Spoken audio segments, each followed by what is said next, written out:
শিক্ষাগত মনোবিজ্ঞান, কোড 3012, তৃতীয় সেমিস্টার, বর্ধমান বিশ্ববিদ্যালয়। 1 নম্বর প্রশ্ন, বুদ্ধির একটি কার্যকরী সংজ্ঞা দাও। মনোবিদ ওয়েস্টলারের মতে, intelligence is the aggregate or global capacity of the individual to act purposefully, to think rationally, to deal effectively with his environment.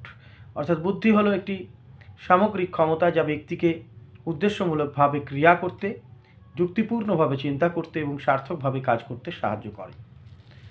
2, বুদ্ধির 4টি বৈশিষ্ট্য লেখো। বুদ্ধির 4টি বৈশিষ্ট্য হলো: 1, এটি একটি মৌলিক মানসিক ক্ষমতা, এটি একটি সহজাত ক্ষমতা।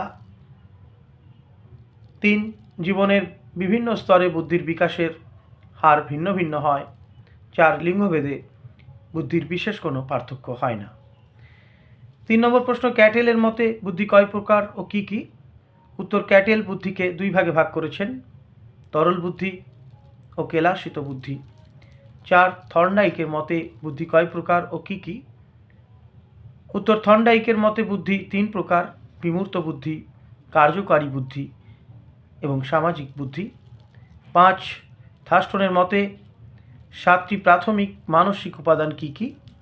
উত্তর, থার্স্টনের মতে 7টি প্রাথমিক মানসিক উপাদান হল: স্থান প্রত্যক্ষণের ক্ষমতা, সাধারণ প্রত্যক্ষণের ক্ষমতা, সংখ্যা নিয়ে কাজ করার ক্ষমতা, ভাষাবোধের ক্ষমতা, স্মৃতি, ভাষার দক্ষতা এবং যুক্তিশক্তি।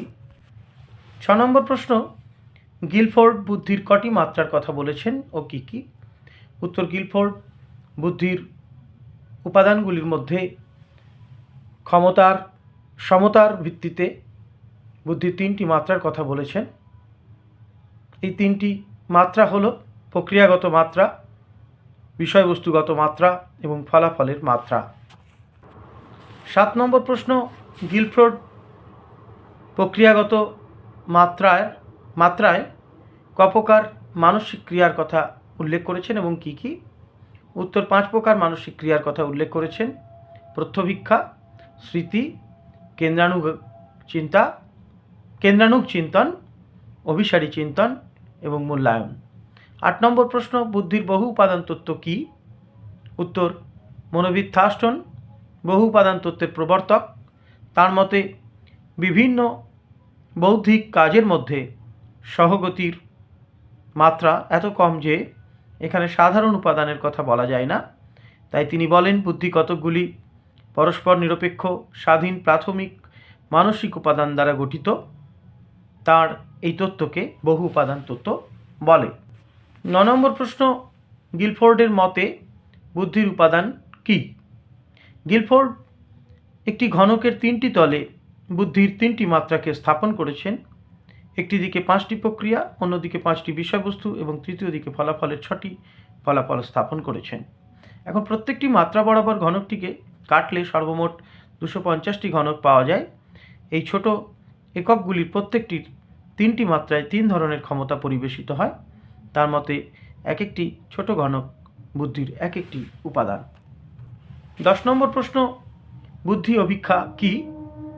উত্তর, মনোবিদগণ বুদ্ধি পরিমাপ করার জন্য বুদ্ধি অভিক্ষা ব্যবহার করে থাকেন। বুদ্ধি অভিক্ষা বলতে এমন উদ্দীপক সামগ্রীর সমবায়কে বোঝায় যেগুলির প্রতি প্রতিক্রিয়া করলে সংশ্লিষ্ট ব্যক্তির বুদ্ধি প্রকাশিত হয়।